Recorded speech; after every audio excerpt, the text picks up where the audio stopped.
I'm going to read you his biography, which is also very interesting before he starts. Judge Booth grew up in rural Jackson County, Georgia. He attended public school in commerce, and he enrolled as a freshman in North Georgia College in 1970.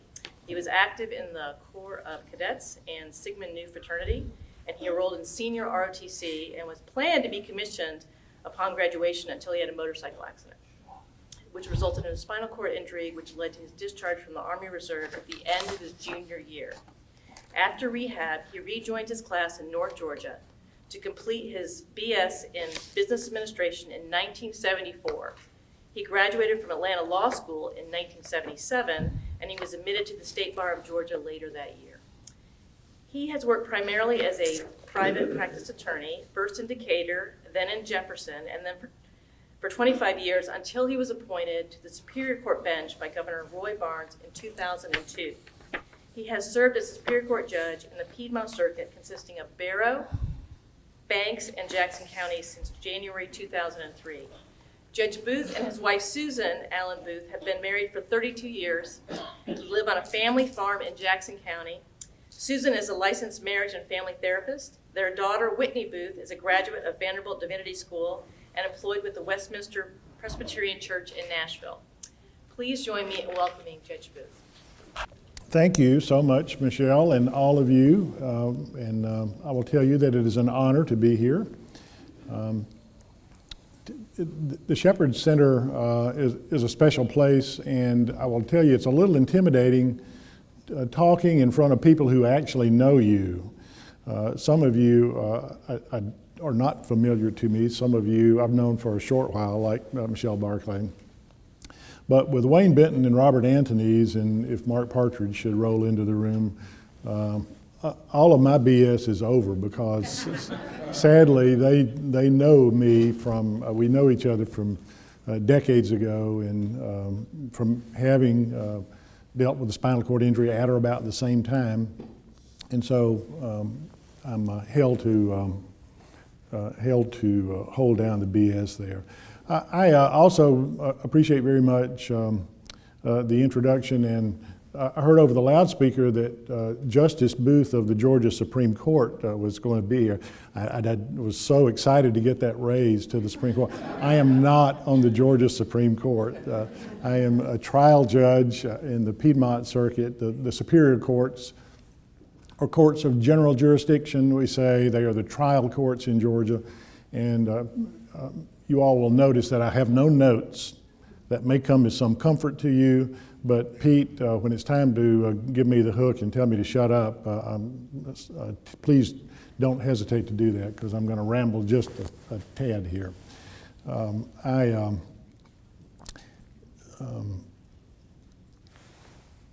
can't help but note, speaking of the Supreme Court, that the picture that you used for this little flyer does include a date about a year and a half ago where I met Michelle Barclay, and she spearheaded an effort by the then Chief Justice Harris Hines on Constitution Day. They came out to Jackson County, and this is the picture in the atrium of our courthouse.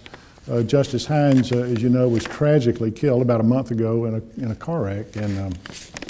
But it was at that time that I met Michelle Barclay, and Justice Hines was a dear, wonderful friend of all of us, and so we miss him. I never thought about being a judge as a lawyer. I will say, first of all, that professionally, I have thoroughly enjoyed the law, and I loved being a lawyer. I didn't always love it. I didn't really know what I was doing when I hung a shingle and started practicing in DeKalb County. Mark Partridge and I met at Emory taking rehab together, and it was about that time, I suppose, that I got started. But I joined a small firm in Decatur after floundering around for a year, and learned one thing as a lawyer, and that was how to close a real estate transaction and put a mortgage package together. That sounds really boring, doesn't it? Well, after a few years, it did become boring, and I guess fortunately for me, I got laid off because the economy tanked, and Decatur Federal didn't have money to lend, and there just was no lending activity going on. So I went into private practice, and the people who served on the men and women on the bench in DeKalb and Fulton and all around the metro area were like giants to me. I thought they were smarter and more gifted than anybody else that could have come through the courtrooms. And so I never really aspired to be on the bench, but I practiced in DeKalb for about 12 years. When our daughter was 3, we moved back to my home in Jackson County, where I was in private practice for about another 12 years. So all in all, I was a lawyer for about 25 years. An opening on the Superior Court bench was available by a retiring judge, so I applied, and then Governor Barnes appointed me, and I've been there now for 16 years at the end of this year. So that's kind of my arc of history there professionally. But my view of being a lawyer, I guess, when I got started was not very well developed, pretty immature. An idea that I like the courtroom, so this is a place where you kind of go perform like a stage, but as y'all know lawyers, I may be talking to lawyers in the courtroom, you certainly have hired lawyers and you have them in your family, so we run the gamut of doing boring transaction stuff all the way to representing the people charged with the worst kind of offenses in the courtroom. But it took me really a long time to realize what this is really about is problem solving. And you've got a client who's in a jam or got an issue they can't deal with, they're in a bad marriage, they're charged with a crime, and they need some solution to it. Of course, in a criminal case, the state has the burden of proof, the defendant's presumed innocent, and so we start with those principles, and from there, you try to get the case resolved, whether it's civil or criminal. But sadly, most of us as young lawyers viewed ourselves as combatants, and in an adversarial system, there's a lot of posturing, and most people who went to law school are competitive by nature anyway, I think, and so for me, it took years to realize, this is about trying to get to a solution for this client and trying to find something that works and is comfortable and is a good resolution and meets the needs of the courts, meets the needs of society. On the other hand, you're supposed to be a zealous advocate for the client, but it is through that and doing a general practice, a family practice, and a criminal practice that I think I got a better perspective on what is expected of judges, and that is to be open-minded, to listen fairly and openly, and get rid of your biases to the extent that you can, and your prejudices. We all have them. We don't want to admit it, but we do. And apply the law, and only the law, and your common sense. So I don't know that there's any magic to it. I don't know that I'm very fond and very proud of my colleagues on the bench. I think just from top to bottom, they're people of good integrity. I don't know that we're the smartest people in the courtroom necessarily, but the practice of law, and I think judging indeed is more about common sense, and it's applying common sense to real problems, obviously applying the law that comes to us from Congress and the legislature and the courts. We don't get to make that up, but we get to apply it and are duty bound to apply it. And so that's what I do for a living, and I have 2 years left on the current term. I'll be 68 when I finish this term, and if I feel good, I'll qualify for another term. I don't know. We have 4 Superior Court judges in the Piedmont Circuit. We consist, as Michelle said, Banks, Barrow, and Jackson counties. Jackson is my home county. Barrow is our busiest and most litigious county. Banks County to the north is our smallest and most rural county, and so we'll just see what happens in a couple of years from now.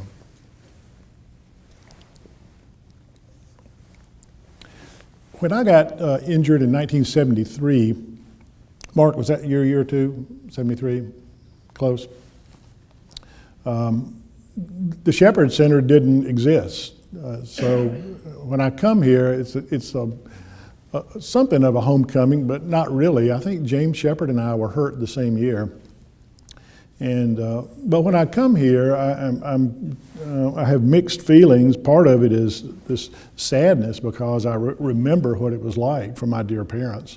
You know, when I was 20 years old and had a wreck and started essentially a new life. So, but that sort of sadness is almost all immediately pushed aside by the joy, the uplifting nature of this place because it's where life starts again, and it's a place where you learn once again. This is how life is going to be from here on. This is how I drive a car now and get dressed and go about work and make life changes, whether they're career changes or small changes or huge changes. And it is really one of the most life-giving places that I've ever seen. What Michelle did not tell you, she threw in something here about being involved in a fraternity. Well, therein lies the problem with my car wreck, with my motorcycle wreck. I was at a fraternity party, and I'll let you draw your own conclusions from that. But at 20 years old, and you think you're bulletproof and acting like an idiot, and borrowed somebody else's motorcycle, I went off and didn't come back to the party. I had a wreck, and so at the time, was transported eventually to what was then Georgia Baptist Hospital. The conventional wisdom at the time with spinal cord injuries was that if there's any improvement at all, you leave the patient flat, you don't move them around. I don't think they do that now with new patients. I think you're up and moving more quickly. But I spent the entire summer of '73 flat on a striker frame and of course got kind of stiff doing so, but because I was getting very small improvement or recovery sensation-wise and to my legs, the thinking there was you don't move the patient at all, don't bend the back at all. Well, by the time I was through with that process, it was time to go to rehab. And as I said, the Shepherd Center wasn't even formed yet. I think it was a couple of years later that Shepherd occupied a wing over at West Paces Ferry Hospital, is that right? Or Northside, West Paces? And so the options for my parents and for me were either to go out to Craig in Colorado, that was way too far for a country boy and his parents to be traipsing off. Warm Springs was down in South Georgia, but at the time I don't think was really up to speed with spinal cord rehab research. And so I ended up going to Spain Rehab in Birmingham, which still is over there. I think they're down in the south part of Birmingham now at Lakeshore. But anyway, that was where I spent the fall of 1973, thinking that, you know, this is where I learned to get out of the wheelchair and walk again and come back home. And so I missed the fall of my senior year. My wreck was at the end of my junior year in college. So I'm in the hospital in the summer, I'm in the rehab in the fall, and I come back to North Georgia, and all of a sudden I don't have to take military anymore. I'm out of the cadet corps because of my injury. I'm not even sure they would do that now. I don't know that there's a place in the cadet corps for all that, but anyway, I was not eligible to be in the reserves anymore, so I'm discharged from the reserves, and I was pretty, well, I was just very despondent, and I didn't really want to be there anyway. My dad sent me to North Georgia, as he did my brothers. It's kind of a long story there, but those of you who remember, in the early 70s, we were at war in Vietnam, and to get a commission in the Army Reserves gives you a chance of choosing some direction that might be other than carrying a rifle and being a foot soldier. So anyway, with that in mind, we were cadets, and but I was now not in the cadet corps anymore.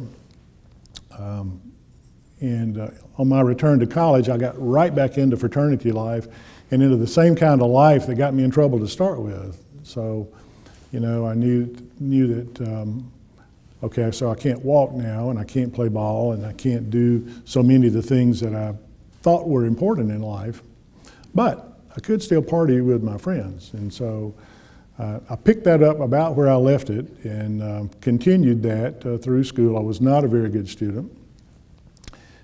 Wasn't a terribly serious student in law school until finally I kind of had a wake-up call, and it was, okay, this is not working. There's really a lot to learn here in law school, and I'm not learning it. And I'm going to have to take an exam here when all this is over, and I'm not getting what I need to there. And somewhere along the way, I can't say exactly when or where, this whole business of healing and being healed and being restored and made whole, see, my view was that I would be able to be completely physically recovered and walk again and everything that goes with that. And when somewhere along the way it became obvious that that was probably not going to happen. I mean, you have some improvement, and you see other young boys and girls walking out of the rehab center with spinal injuries, and they have a full recovery, and I'm thinking, well, they can do that, I can do that too. But it wasn't in the cards for me, and so it took me, I can't say how long, some period of time, to forgive myself for the mess that I had made, and you know, for putting myself in the wheelchair and putting myself on a track for a life that I didn't really sign up for and didn't want to be in. But it was in meeting a new community, and I will have to say that it was many of my friends that are in the room here today that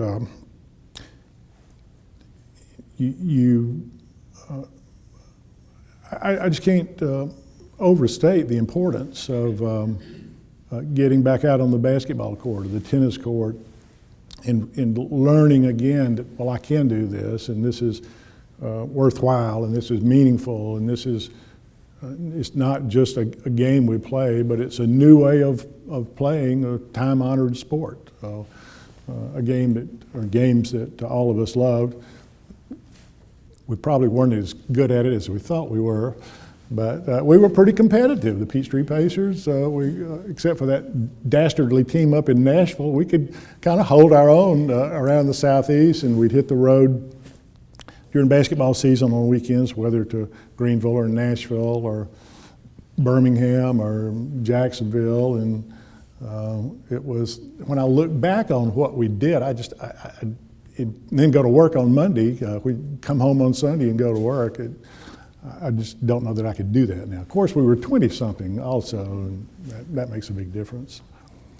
But it was about getting back into a community of people who were dealing with the same challenges that I was, and the sharing of stories and the sharing of successes, and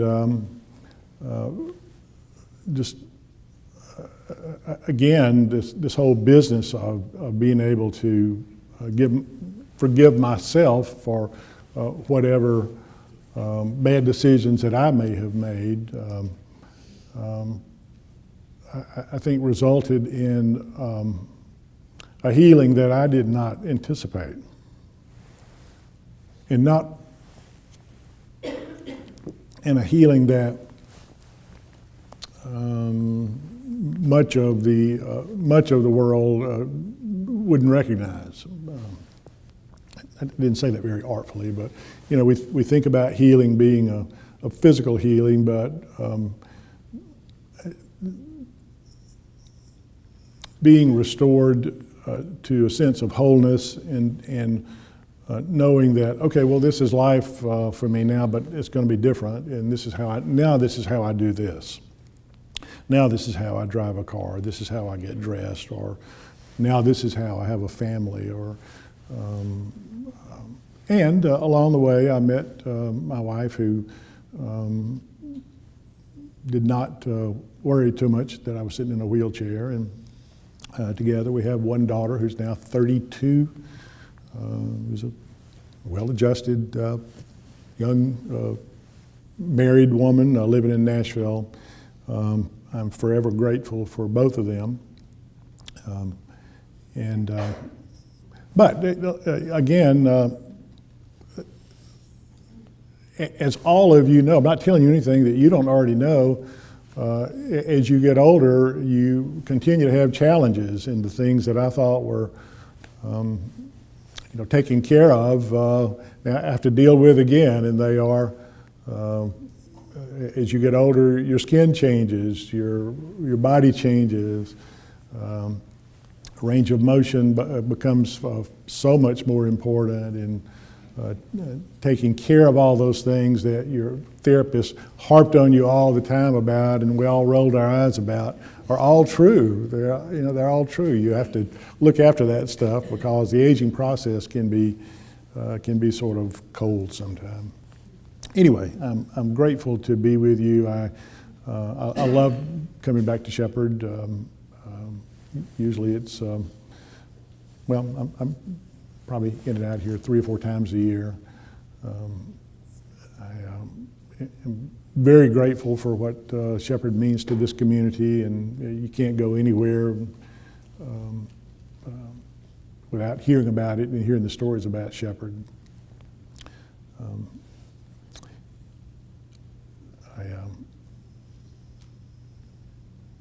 I don't know that I have anything else to share with you, except that I'm glad to be here, and I'm glad to see you all. I'll take any questions if you have any questions.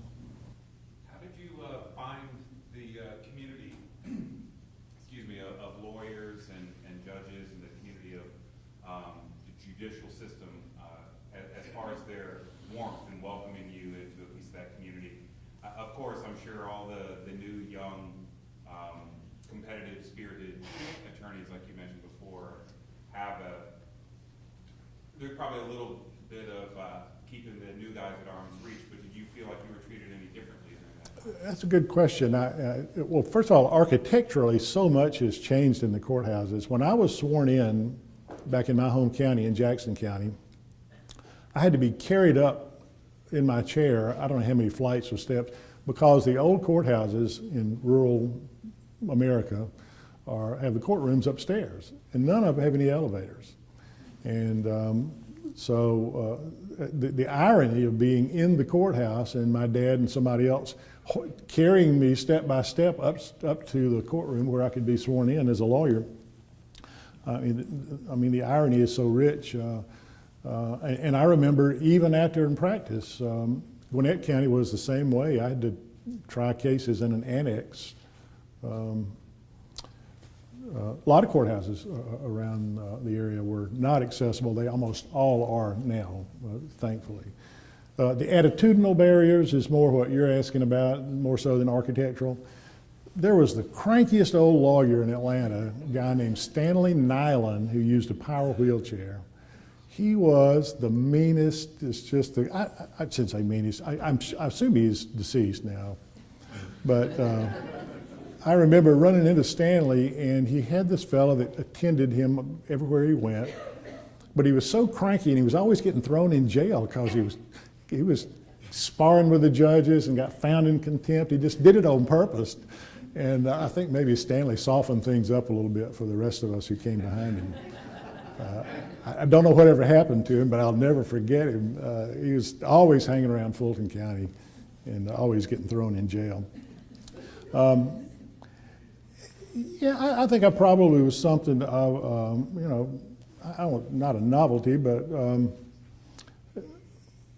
I think probably the same way I felt before I got hurt. When I encountered somebody in a wheelchair, I don't really know how to communicate. I don't really know what to say. Do I provide assistance or not? Do I just look the other way? I'm sure that, the same thing I encountered with lawyers and judges, and it's just one of those things that you have to work through and just stay in your lane and do your job, and I think in time that maybe takes care of itself.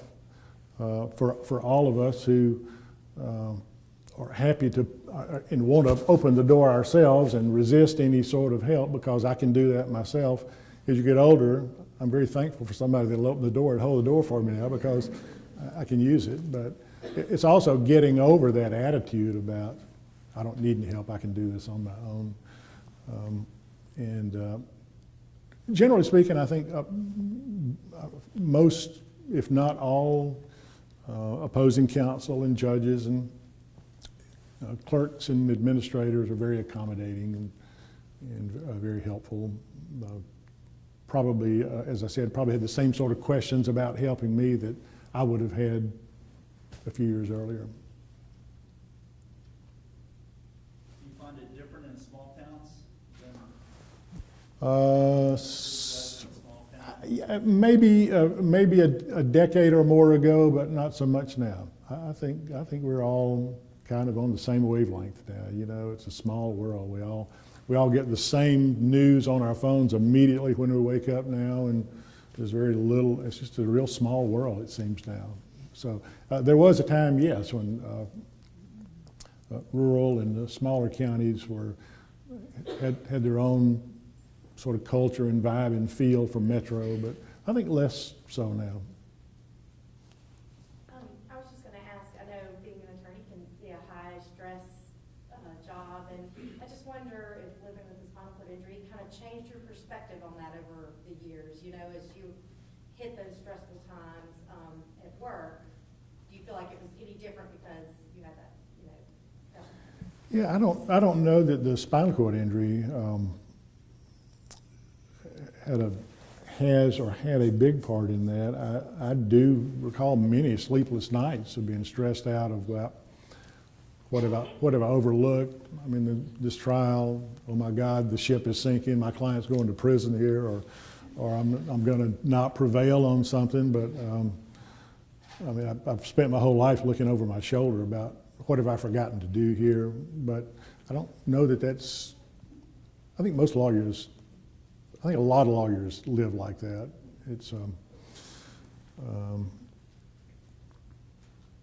the practice of law is, I think, a good bit different now. When I returned to Jefferson, my law partner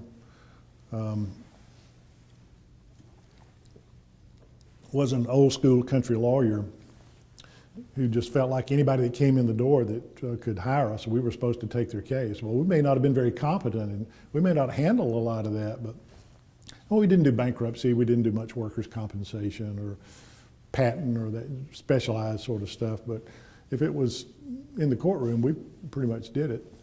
And today, well, when I became a lawyer, the year I became a lawyer, advertising by lawyers was approved by the U.S. Supreme Court in 77 or 78. And, you know, y'all are just covered up. We're all just covered up with ads now from lawyers that advertise. And I remember thinking how unsavory and how overreaching and ugly that was. Well, now it's just common practice. And I'm not even all that critical of it anymore. I'm so accustomed to it. I'm kind of numb to it myself.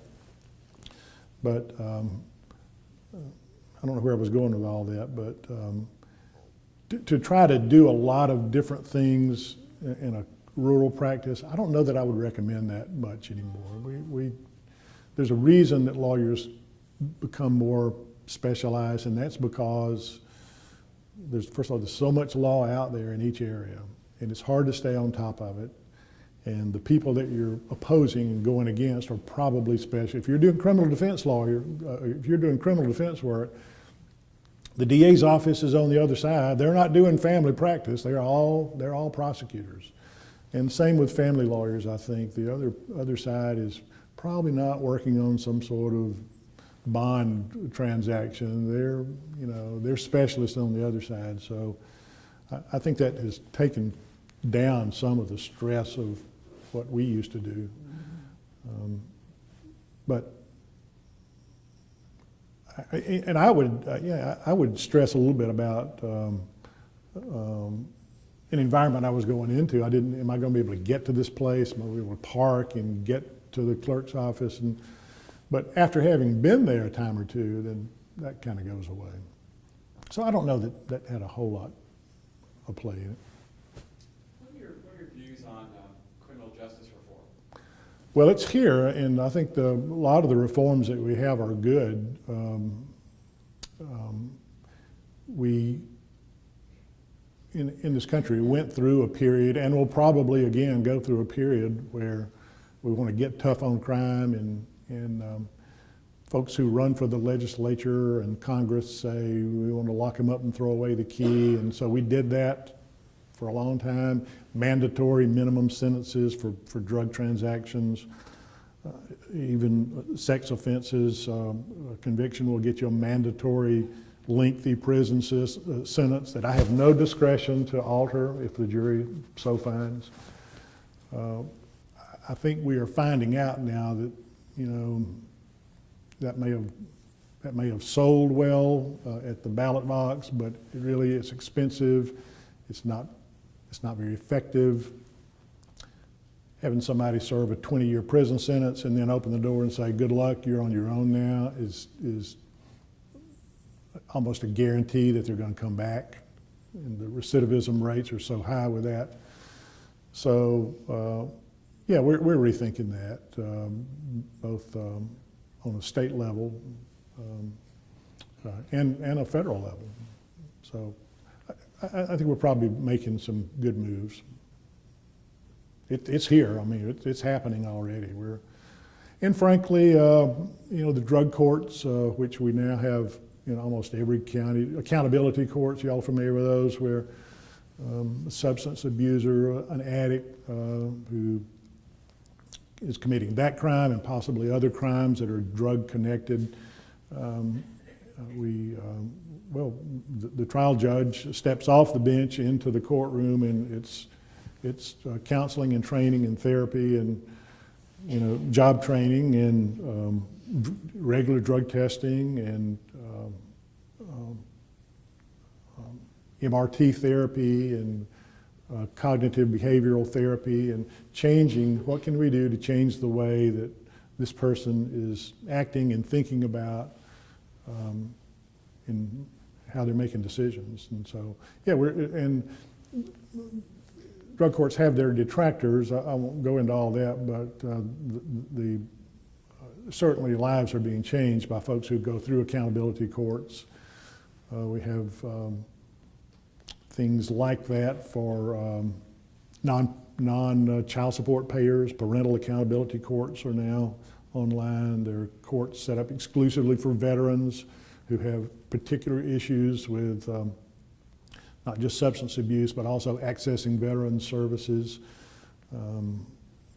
Mental health courts all across the country are a first cousin to that as well. I preside over what's called a day reporting center, which is kind of a drug court light when we meet once a month with participants, but again, the same sort of approach toward counseling and changing behaviors. Does it work for everybody? No, you do have some recidivism, but as we know already about addiction, you know, a lot of times doesn't work the first time or the second or the third time, and so we stay with it and try it, and hopefully we are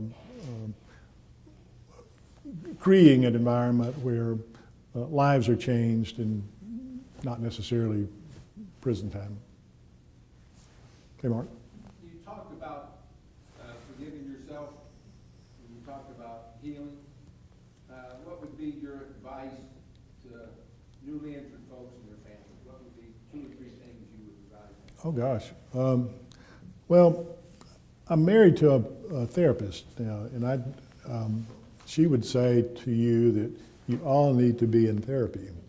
You all, and I would, you know, there's merit to that all of us are, you know, dealing with things that are, you know, sometimes we can process them, sometimes we can't, but I would say talk to your pastor, talk to your counselor. If you don't have a counselor, get somebody you trust. Get into a peer group, get plugged in, you know, if it's somebody through here with Pete, and whether you play a sport or just get involved in some activity, get back in the game somehow. But also, see somebody that is a professional that can help you put things on the table and talk about them that, that a family member may not be the right person to do. That help? Yeah, and your advice to family, your family, what would be advice to the family of somebody who's newly injured? Well, just try to understand that this is really a traumatic thing, and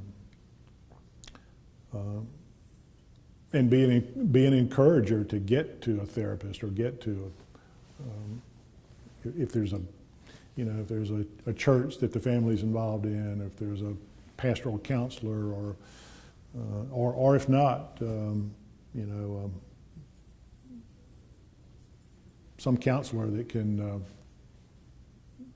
help them talk through it. Just be an encourager about that. Being a clinician, I have to ask this. You've been injured over 40 years, so you probably have gone through a lot of different doctors, from a primary care doctor, neurologist, GI, whatever. What is your trick to obviously have a PCT or a PCP now? What is your trick for finding physicians you trust who understand your issues? How would you guide someone through that, and especially being in a rural community? How did you go about that?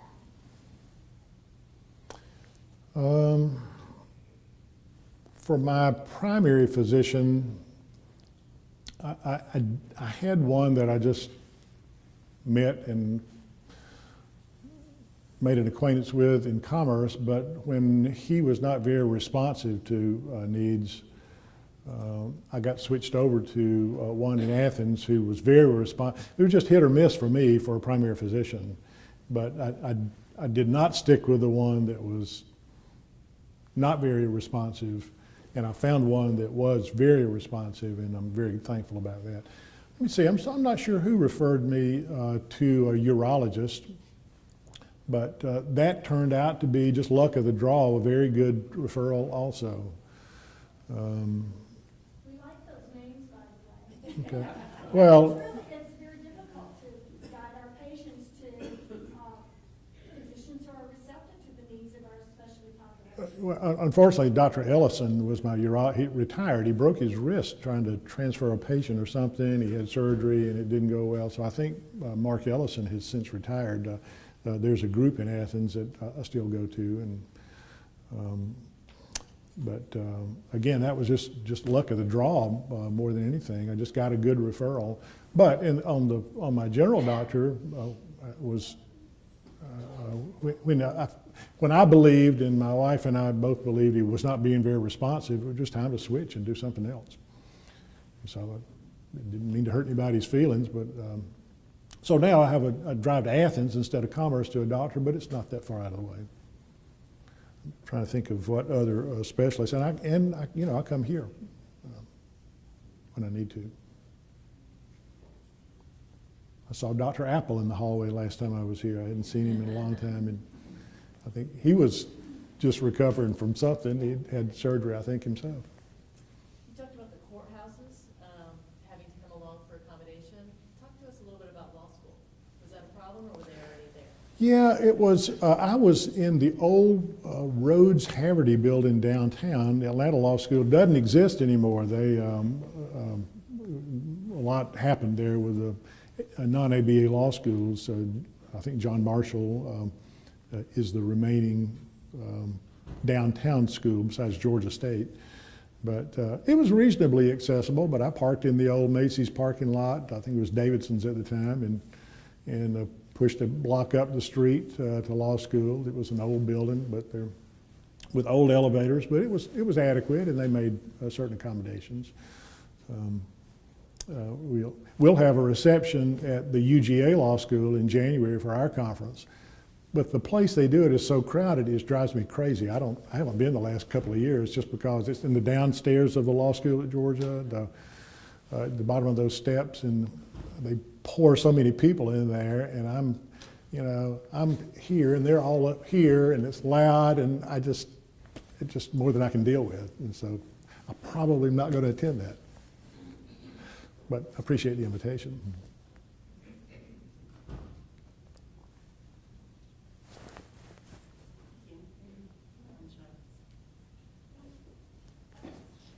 So now, is the statutory legal time to start is a case against, it's a company, a big company that disables a person, a young person who's been disabled now for 20 years? I'm not sure I heard that. You're talking about a statute of limitations to file something? I'm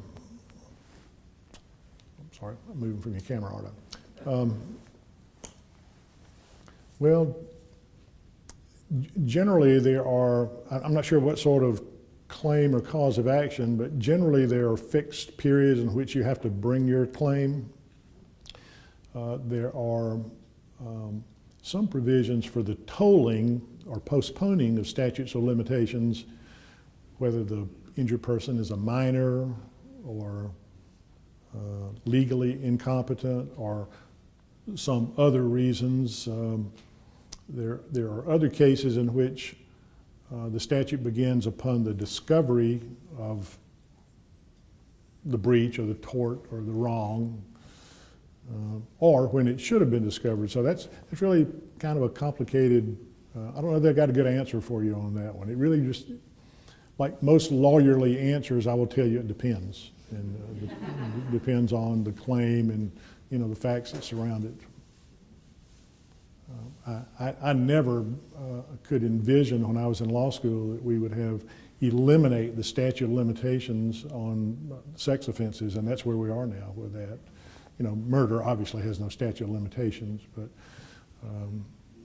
to eliminate statutes of limitations on these other crimes, and I'm not assessing whether that's right or wrong. I just could not have foreseen that when I was in law school, and that's the direction we are in now. That may be the world we're living in now, and for very good reasons, the reasons that the psychologists would tell you are out there. So a little while ago, you alluded to how technology and cell phones has kind of shrunk the world, right? So everybody's getting the same news at the same time.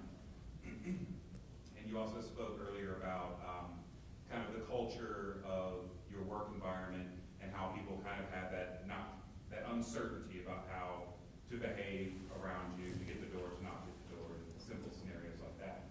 I was curious if since the passing and putting into action of the Americans with Disabilities Act, that you've seen any kind of expansion of global consciousness or maybe expansion of the awareness of the community at large.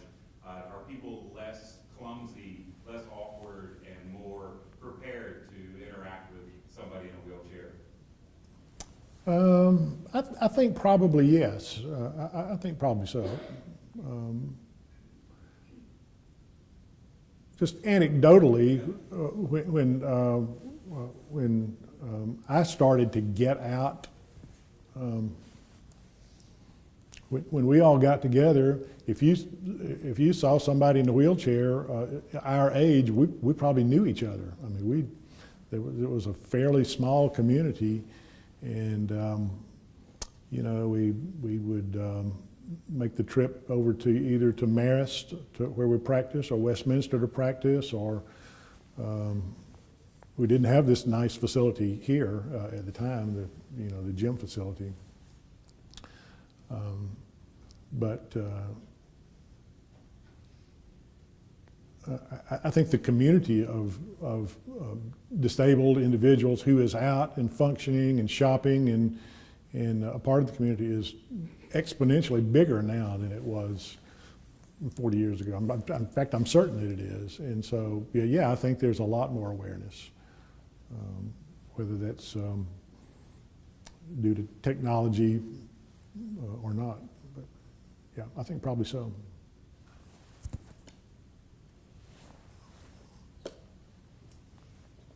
Has being a judge affected your perspectives on human nature at all? On human, oh gosh, I guess so. Well, some people are just flat out mean, and some people are just not, well, I won't say crazy, but you know, there's a lot of mental health issues out there that are undiagnosed, and frankly, our prison system is our mental hospital now. We're finally recognizing that and trying to do something about that, but I think that I think for the most part, though, that people think about a jury. Juries get criticized from time to time about coming up with wild verdicts and runaway verdicts or unjust verdicts. I think for the most part, you put a bunch of citizens together in a jury and put them under oath and instruct them on the law. They pay attention to the evidence. In most cases, they come up with the right decision. It's an interesting dynamic that you give 12 people looking at the same evidence, coming up with different perspectives, but ultimately kind of come together to reach a consensus verdict. And I would say more times, far more times than not, well, let me put it like this, it's the rare occasion where I am so shocked by a verdict that I'm really bothered by it. I think in the high majority of cases, they will do the right thing, and I think that's because these are people of good conscience, and I think the same is true with most litigants who come to court. Obviously, they're difficult people in life, and some take unreasonable positions, and usually we hope the court system ferrets that out, and whether it's a jury decision or a judge decision, ultimately enter some sort of ruling which sets that right, which corrects that or makes the right award one direction or another. And in many cases, the litigants are not, neither side is a bad person, they just see things differently. You know, there's a different point of view. Now, all that said, you do obviously have some very difficult people who will take unreasonable positions in cases, but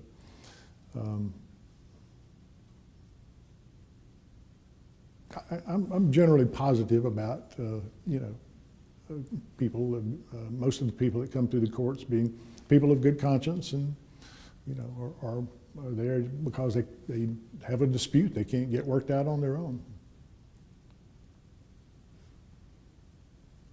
So we probably have time for one more question before we need to wrap things up here today. So are there any additional questions? Yes, sir. You know, what do you feel about the intersection between politics and the judiciary? And is there really a firewall between the two, and should there be? Well, I'm ethically bound to, I can't cite you word for word what the canon is, but judges are to stay out of political activity. I can't put a sign in my yard. I can't endorse a candidate. I can write a check. I can make a contribution, but I can't publicly get out there and endorse a candidate or a position. And there's a good reason for that. The reason, among others, is, all right, let's say that I'm striking a strong position on abortion, which is a hot issue politically. And so I'm either pro-life or pro-choice, and I make that a part of my campaign when I'm running for office, or I support a pro-choice or pro-life candidate and get really verbal about that. And the next week I've got a case in which here's a custody dispute between two parents, and one says that the other one wanted to have an abortion or didn't want to have an abortion. So now that's an issue in the case. But I'm already out here on a limb with a position on it. Now, how effective can I be, or what sort of confidence that these people, these litigants, or the public have in a judge who's already made clear that he or she's got a position on the subject? So, I mean, that's just one example of why we should not be involved in all that. All that said, you know, there's no doubt our current Supreme Court is just clearly politically divided, and it's very discouraging to me. It's very discouraging. don't know what the answer to that is. And that's been evolving now for a few administrations, several administrations, I suppose. I mean, we didn't get here overnight.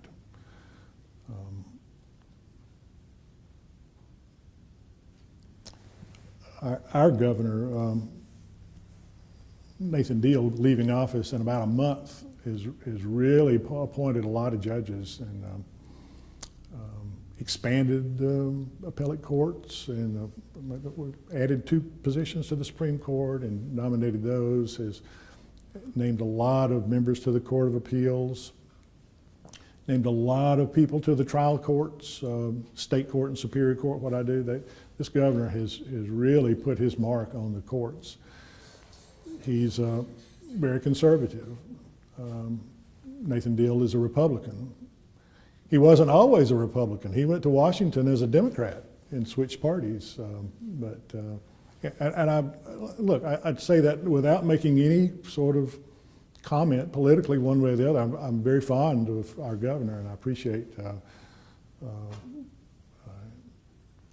having a lawyer in the governor's office, to tell you the truth. And he's a former judge himself, a juvenile judge in Hall County, who understands what we are dealing with. And quite frankly, that was not the case with our previous governor, and well, I'll just stop right there. I think most, and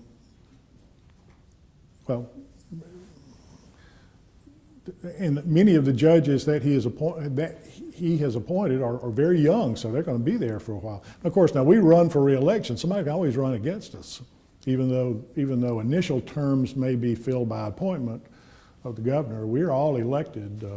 Both appellate courts and the trial judges have to run for re-election. So, if somebody doesn't like us, they can run against us. That's the way it is. But I probably shouldn't say too much about it, but on the federal level, it's very discouraging to see a part of what's gone on there. And so we'll see.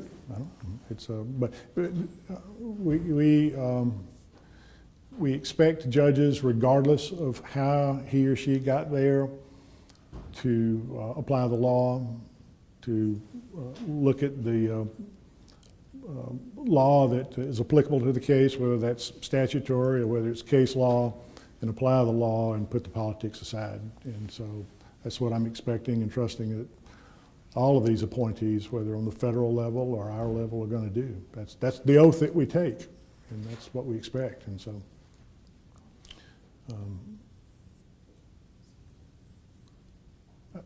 I will say too that the appointments in Georgia by Governor Deal, I think to a person, have been very bright, very qualified folks that he's put on the bench. Now, I haven't seen them, every one, up and down the state, but the ones that I'm familiar with we have a new judge in our circuit recently appointed, just took office in the last month. So I am grateful for the work of our governor here in Georgia.